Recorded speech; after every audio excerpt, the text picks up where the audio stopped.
사무엘이 이르되 여호와께서 번제와 다른 제사를 그의 목소리를 청종하는 것을 좋아하심 같이 좋아하시겠나이까. 순종이 제사보다 낫고 듣는 것이 순양의 기름보다 나으니 이는 거역하는 것은 점치는 죄와 같고 완고한 것은 사신 우상에게 절하는 죄와 같음이라. 왕이 여호와의 말씀을 버렸으므로 여호와께서도 왕을 버려 왕이 되지 못하게 하셨나이다 하니. 아멘. 오늘 사무엘상 15장 10절에서 23절까지의 말씀 하나님을 경외하는 청종이라는 제목을 가지고 말씀의 은혜를 함께 나누고자 합니다. 저는 수포자였습니다. 초등학교 때까지만 해도 이제 공식을 암기해서 산수를 이제 그럭저럭 따라갔는데 중학교에 입학한 후에는 그 암기만으로는 극복할 수 없는 그 수리력의 한계 때문에 결국 중2 때 수학을 포기했습니다. 그래서 수학 시간이 너무나 지겹고 끔찍한 시간이었어요. 그 시간에는 항상 공상을 하고 빨리 수업이 끝나기를 기다렸습니다. 충격적으로 들리시겠지만 수학 시험 때 정답을 신중하게 찍었는데 찍은 게 모두 틀려 0점을 받기도 했습니다. 어떻게 그게 가능했는지 당시 친구들도 모두 놀랐고 저도 여전히 미스테리입니다. 수학에서 점수를 기대할 수 없으니 다른 과목을 더 잘해야 한다는 그런 강박증으로 밤새 암기 이제 그 과목을 암기해서 시험을 보았었죠.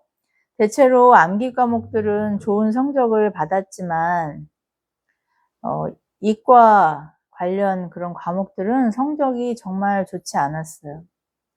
저는 국어, 영어와 같은 언어와 역사 과목을 아주 좋아했는데 특별히 역사 과목은 늘 만점을 놓치지 않았던 것으로 기억합니다. 당시 역사 선생님은 정말 모르는 게 없는 분 같았어요. 그리고 거기다가 유머 감각도 얼마나 뛰어나셨는지 저는 그 선생님이 너무 좋아서 그 시간만큼은 정말 재밌다는 생각을 가지고 집중해서 수업을 들었습니다. 누군가를 좋아하면 관심을 가지게 되고 그 사람이 하는 말이나 요구에 호응하고 싶은 자연스러운 욕구가 생기는 것 같습니다. 위대한 예술 작품들의 비하인드 스토리를 들어보면 그 사랑하는 연인을 생각하면서 고뇌한 결과가 불멸의 작품으로 승화되었다는 이야기를 많이 듣게 되지 않나요? 좋은 성과와 결과를 위해서는 의무감이나 또 위기감이나 이익을 추구하는 그런 계산만으로는 성취하는 데 한계가 있는 것 같아요. 오히려 관심 있는 대상에 대한 애호의 감정이 행동으로 옮겨지면서 뜻하지 않게 좋은 결과를 얻게 되는 것 같아요. 예뻐 보이고 싶어서 다이어트를 한다거나 운동으로 보기 좋은 몸매를 유지한다거나 공부를 열심히 해서 학업에 그 눈에 띄는 성취를 얻는다거나 부지런하게 경제 활동을 해서 가난에서 벗어나고 자립을 이루는 성과를 얻듯이 말이죠. 방송을 통해 이런 성공 신화를 거둔 사람들의 히스토리를 보고 동기를 부여받게 되지 않나요? 그런 의미에서 사랑하는 대상을 위해 나의 이기심이나 신념을 포기할 수 있는 것은 자발적인 희생이라고 할 수 있고 이것은 강요된 희생이 아니기 때문에 후회가 없을 뿐더러 또 좋은 결과를 얻게 된다는 것을 우리는 깨닫게 되죠. 그런 이유에서 희생이라는 것을 비참하게 여기고 또 벗어버리고 싶은 짐이라고 생각하는 요즘의 개인주의적인 이 세태 속에서도 여전히 자발적인 희생으로 타인의 유익을 위해 헌신하는 사람들의 이야기를 듣게 되면 감화받고 도전받게 됩니다. 하나님은 인간을 이처럼 하나님을 사랑하고 자발적인 순종으로 하나님을 기쁘시게 하는 예배자와 또 하나님을 대리해서 피조세계를 다스리는 청지기로 지으셨습니다. 이런 왕같은 권세를 가진 인간에게 주어진 자유의지는 선하신 하나님의 형상을 지닌 인간이 선을 행할 수 있는 의지를 의미하죠. 자신의 이기심이 요구하는 대로, 하고 싶은 대로 하는 자유의지가 아니라는 의미예요. 태초에 하나님이 6일 동안 모든 창조를 마치시고 보시기에 심히 좋았더라. 선하다고 선포하신 이유가 바로 여기 있는 것이죠. 하나님께로부터 피조된 이 피조물은 선하신 하나님을 비추는 거울이기 때문에 당연히 선을 행하는데 의지를 행사하는 것에 자유로울 수 있었습니다. 그러나 타락한 천사인 이 사단의 유혹에 넘어간 처음 인류가 하나님께 전적으로 의존된 피조물임을 부인하고 독립을 선언하자 그 자유의지는 선을 행할 능력에서 변질되어서 도리어 악을 행하는 의지로 타락하게 되죠. 타락한 인류의 후손인 우리는 하나님이 정하신 선보다는 인간의 눈에 선하다고 판단되는 이 세상성과 하나님을 대적하고 거부하는 악을 행할 능력에서 더욱 집요해지고 또 완고해졌다는 것을 성경은 그렇게 폭로하고 있습니다. 타락한 인류는 하나님의 말씀에 기쁘고 자발적으로 청종할 능력을 상실했고 말씀이신 하나님을 향한 노이즈 캔슬링을 실행하자 하나님을 아는 지식에서 무지해지고 하나님 경외심도 상실하게 되었습니다. 그 결과로 하나님을 사랑해서 또 순종의 열매를 맺을 능력에서 전적으로 무능해진 우리를 그리스도의 십자가 대속과 부활의 생명으로 새롭게 하셔서 말씀을 청종하고 회복된 자유의지로 나아가게 하신 하나님을 찬양하는 시간 되기를 축복합니다. 나의 계획과 소원을 이루기 위해 부르짖고 매달리다. 응답이 지체되면 낙심하고 하나님의 선하심을 의심하곤 하는 우리가 순종을 통해 선을 행할 의지로 자라가기를 기뻐하시는 하나님의 신실하신 사랑을 확신하기를 바랍니다. 이런 굳건한 믿음과 순종의 열매로 하나님께 영광 올려드리는 저와 여러분 되기를 축복합니다. 지난 시간 살펴본 사무엘상 이 도입부에서 기도의 여인 한나가 오랜 불임으로 하나님께 간절히 기도하고 또 응답으로 얻은 아들 사무엘의 이름은 하나님의 들으심이라는 의미예요. 이스라엘에서 이름은 하나님과 관계적이고 또 예언적인 의미였죠. 사무엘은 그 이름처럼 평생 하나님 앞에서 들으심을 얻는 응답의 은혜를 누리고 사사와 선지자로서 하나님을 떠났던 백성들을 돌아오게 하고 이스라엘의 통일 왕국을 이룰 다윗의 길을 예비합니다. 아무랬던 사사기는 여호수아가 죽은 후 하나님을 모르는 다른 세대가 일어난 후 300여 년의 기간을 기록하고 있죠. 여전히 여호와 신앙의 이름으로 제사는 드리고 있었지만 형식적이고 타락하고 오염된 이 혼합주의 예배로 이방인들에게 조소와 멸시를 받는 지경에 이른 이스라엘은 가나안을 정복하라는 하나님의 명령조차 온전히 순종하지 못하고 도리어 이방 민족들에게 쫓겨 산간지대로 피신하거나 그들과 타협하며 섞여 살거나 그들에게 억압을 받고 압제당하기에 이릅니다. 특별히 암몬과 아말렉, 블레셋이 그 대표적인 이방 민족이었는데 사무엘이 사사로 활동하던 시기에 이 블레셋과 아말렉의 횡포는 극에 달했습니다. 하나님은 이런 아말렉을 진멸하라고 명령하셨죠.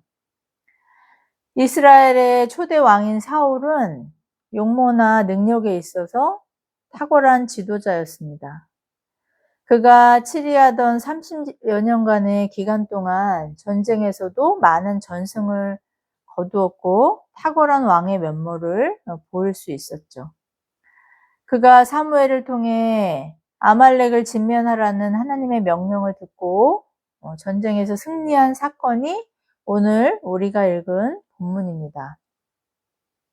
하나님은 이스라엘의 오랜 대적이자 출애굽 광야 시절 힘없고 약한 사람들을 비겁하게 후방에서 공격한 아말렉을 벼르고 계셨어요. 그리고 그들을 역사에서 아주 지워버릴 계획으로 오늘 사무엘을 통해 진멸을 명령하신 것이죠. 이 진멸이라는 그 단어의 의미는요, 정말 흔적도 없이 없애버리라는 그런 의미예요.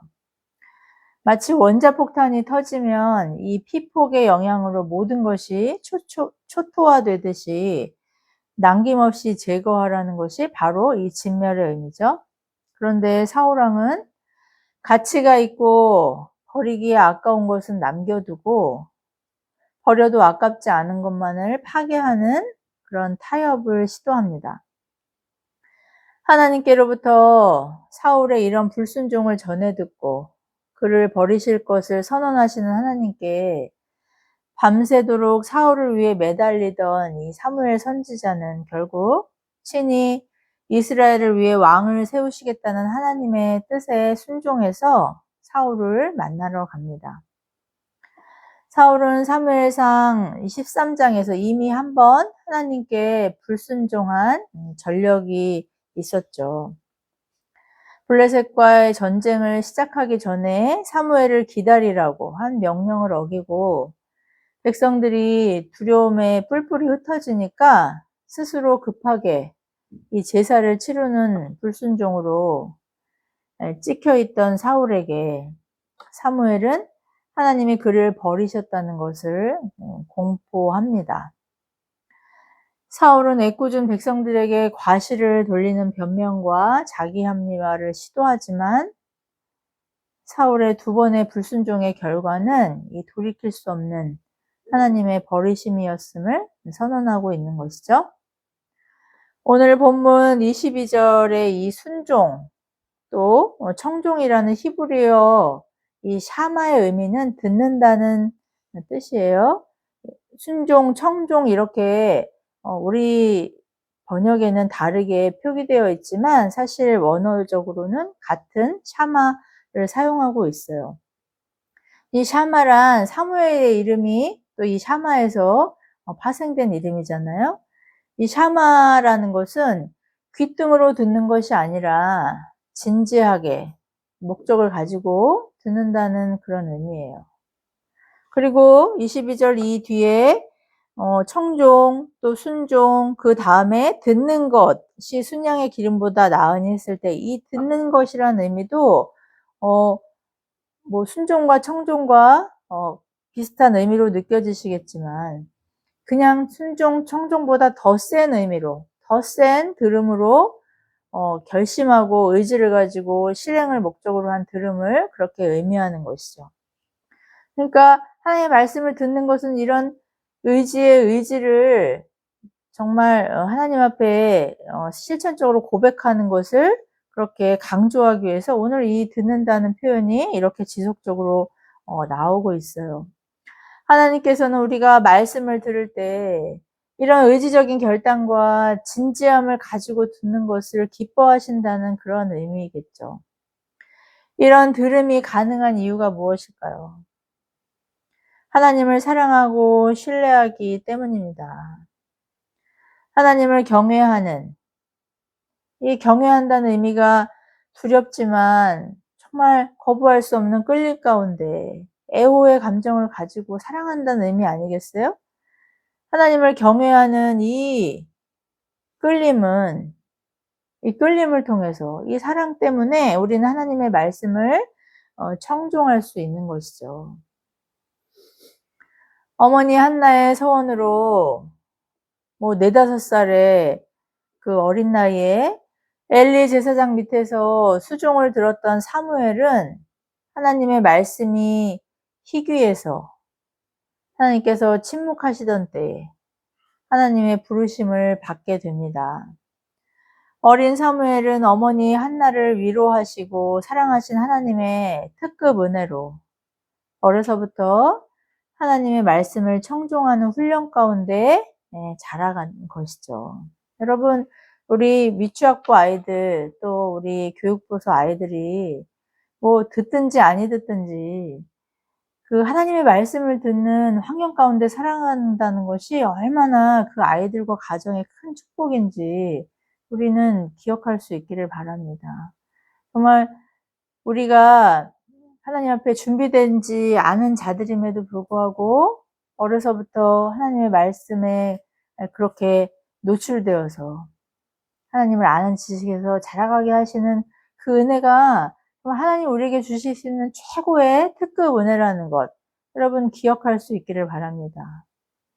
이렇게 어린 사무엘이 엄마의 품에서 어리광을 부릴 나이에 거룩한 나실인이 되어서 사사와 선지자의 소명에 합당한 훈련을 하나님의 말씀을 통해 받았던 것처럼 우리 교육부서 아이들이 이렇게 말씀을 통해 하나님을 사랑하고 또 하나님께 가까이 나아갈 수 있는 은혜가 정말 교회에 주신, 우리 교회에게 주신 가장 큰 은총이라는 것, 여러분 감격할 수 있기를 바라요.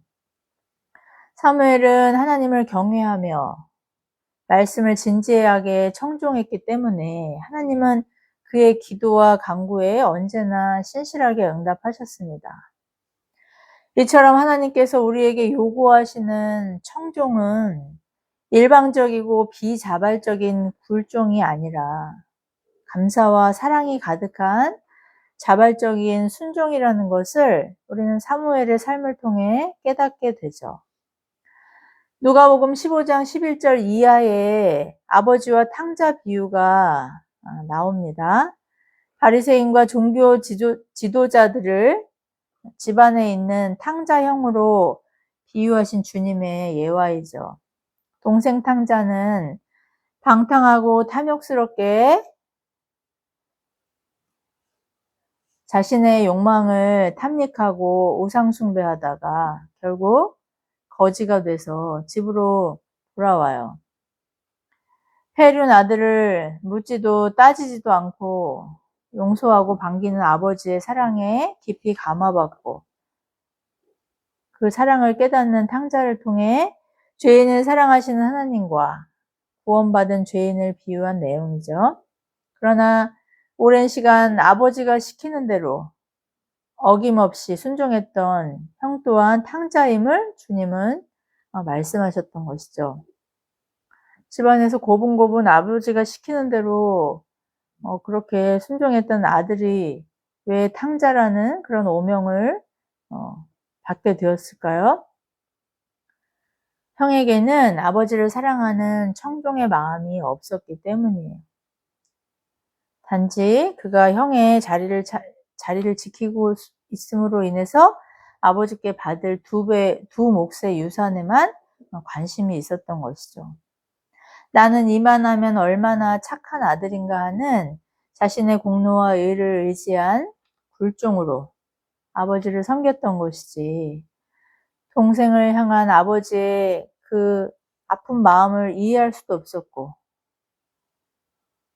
또 돌아온 동생을 반길 수도 없었던 그를 통해 아버지를 사랑하는 마음에서 자발적으로 기쁨으로 순종했던 것이 아니었다는 것을 우리는 발견하게 되죠.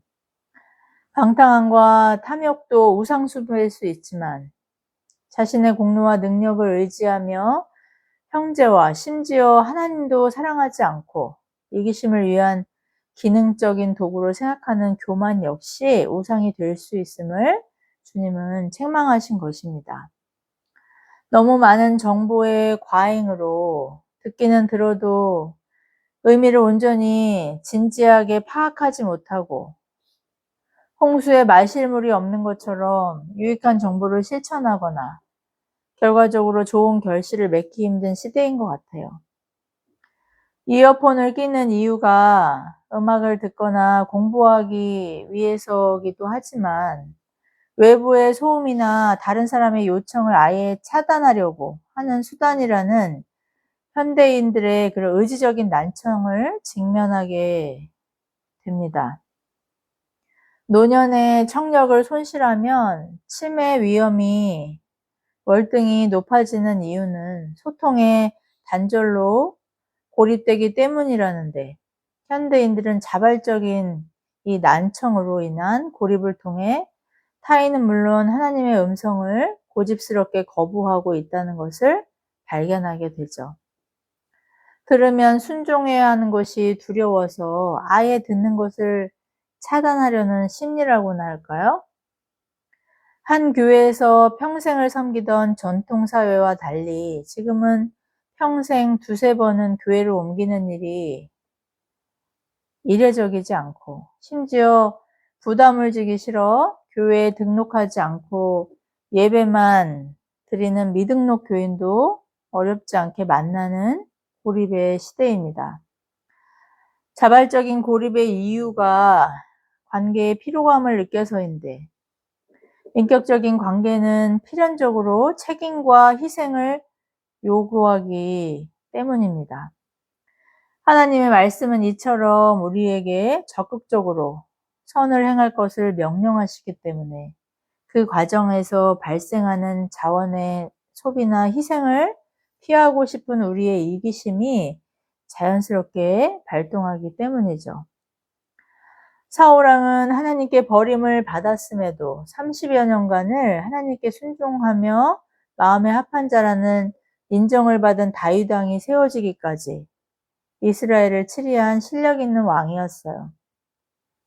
하나님의 말씀보다 자신의 욕망과 백성들의 요구를 청종하는 것을 기뻐했던 사람이었죠.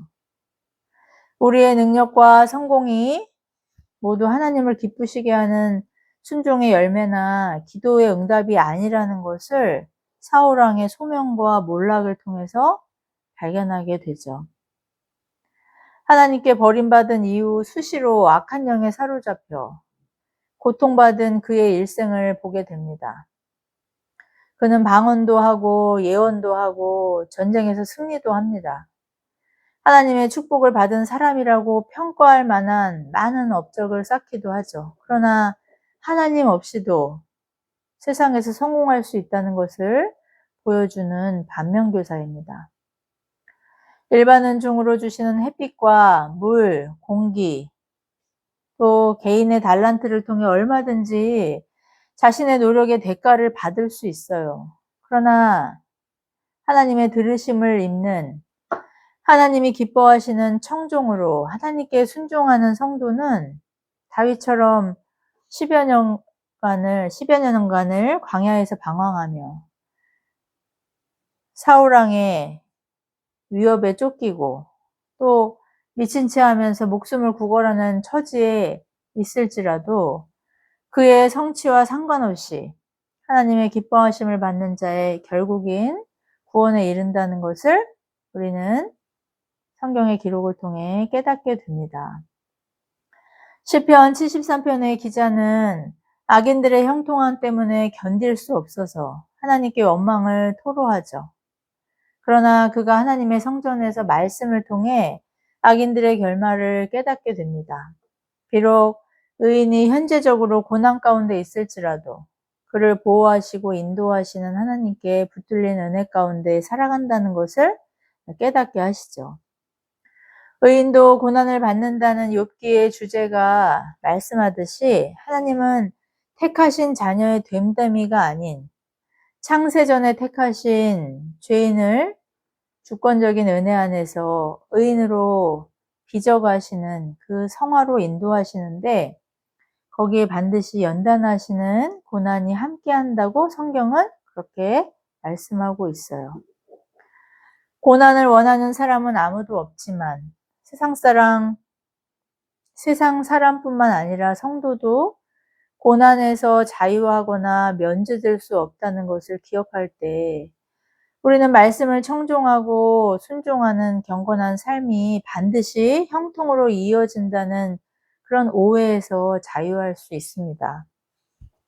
기도의 응답이 더디다고 자신의 계획과 불의한 방법을 통해서라도 목적을 이루려고 한 사울이 하나님께 행한 첫 번째 불순종은 결국 버림받는 불순종으로까지 더욱 확장되는 죄의 속성을 보여주고 있습니다. 하나님의 말씀보다 자신의 지혜와 능력을 더 존중한 사울 왕은 버림받았다는 이 엄중한 심판의 선언 앞에서도 자신의 체면을 위해 사무엘이 동행해서 백성들에게 그의 권위를 변호해 줄 것을 요청하는 지경에 이르게 되죠. 회개는 하나님의 긍휼하심을 얻는 성도의 정말 특급 은혜의 방편임에도 불구하고 끝까지 회개하지 않는 완악함과 고집스러움이 버림받는 죄인의 실천적인 그런 불신앙임을 사울의 몰락을 통해서 우리는 깨닫게 됩니다. 하나님은 사무엘을 부르시고 엘리 제사장의 시대의 종말을 고하시며 하나님의 말씀을 멸시하는 자들, 하나님을 존중하지 않는 자들, 하나님의 말씀을 귓등으로 듣고 무시하고 심지어 듣지 않으려고 노이즈 캔슬링을 실행하는 자들에게 어떠한 심판이 내려지는지를 준엄하게 명령하셨습니다. 그러나 하나님을 존중하는 자는 존귀하게 높이시고 그가 하나님께 순종하는 것에 기뻐하시는 선한 열매를 주실 것을 약속하셨죠. 요즘 무선 이어폰의 노이즈 캔슬링 기능은 외부의 소리를 아예 차단하는 기능입니다. 현대 교인들은 예배 시간에 말씀을 듣는 자리에서 또 지체들의 겉면을 들어야 하는 상황에서도 이 기능을 활성화하죠. 듣는 척하든지 아예 듣지 않으려는 것이죠. 왜 안 들으려고 하나요? 순종을 요구하는 것이 부담스럽고 거슬리기 때문입니다. 실천할 의지가 없기 때문이죠. 궁극적으로는 하나님을 사랑하는 마음이 없기 때문이에요. 마치 오늘 사무엘의 선언처럼 제사와 순양의 제물을 바치는 자리에는 있지만 정작 자신이 산 제물로 자신의 이기심과 욕망을 죽이고 나를 드리는 순종은 거부함으로 하나님을 무시하는 실천적인 우상 숭배자로 살고자 하기 때문인 것이죠. 하나님은 이처럼 들을 의지도 순종할 의지도 없는 선을 행할 자유의지에서 무능한 우리들을 위해 친히 의가 되시고 선을 행할 자유를 새롭게 하시는 생명으로 예수 그리스도를 우리에게 보내주셨습니다. 예정하신 은혜를 따라 주님을 나의 구원자로 고백하는 성도에게 말씀을 청종하며 자발적인 순종을 사모하는 자녀로 자라게 하시는 하나님의 신실하신 사랑에 감사로 찬양할 수 있는 저와 여러분 되기를 축복합니다. 우리 중 누구도 나의 힘과 노력으로 순종했다고, 그래서 응답받았다고 자랑할 수 없는 이 주권적인 하나님의 다함이 없는 은혜 안에서 한 주간도 말씀을 사랑하고 들은 말씀을 의지적으로 순종하는 삶으로 증거할 수 있는 저와 여러분 되길 축복합니다. 순종의 능력에서 철저하게 무능한 이 죄인들을 위해 십자가에서 죽기까지 순종하신 이 그리스도의 본을 쫓는 교회와 성도가 주님이 이끄시는 성화의 은혜 안에서 하나님의 기쁨이 되며 그 기쁨을 세상으로 유통하는 거룩한 도구된 사명 충성스럽게 감당하길 예수 그리스도의 이름으로 축복합니다. 기도하시겠습니다. 자비로우신 하나님 아버지, 오늘 말씀을 통해 하나님을 경외하는 순종으로 나아가는 자를 기뻐하시는 구원받은 성도의 그 은혜의 감격을 회복하게 하시니 감사와 찬양을 드립니다. 들은 말씀을 듣고 잊어버리는 자가 아니라 행함을 통하여 하나님 경외를 우리의 입술뿐만이 아니라 삶으로 고백하게 하시고 우리의 증인된 삶을 통해 하나님을 두려워하지 않으며 또 하나님을 경홀히 여겼던 이 세상이 하나님을 발견하고 그 경외의 자리로 나아오는 그 새 생명의 역사가 우리의 삶을 통해 이 가정을 통해 또 교회와 하나님의 자녀들을 통해 온전히 증거될 수 있도록 은혜를 더하여 주시옵소서. 모든 말씀 보배롭고 존귀하신 우리 주 예수 그리스도의 이름으로 간절히 기도드리옵나이다. 아멘.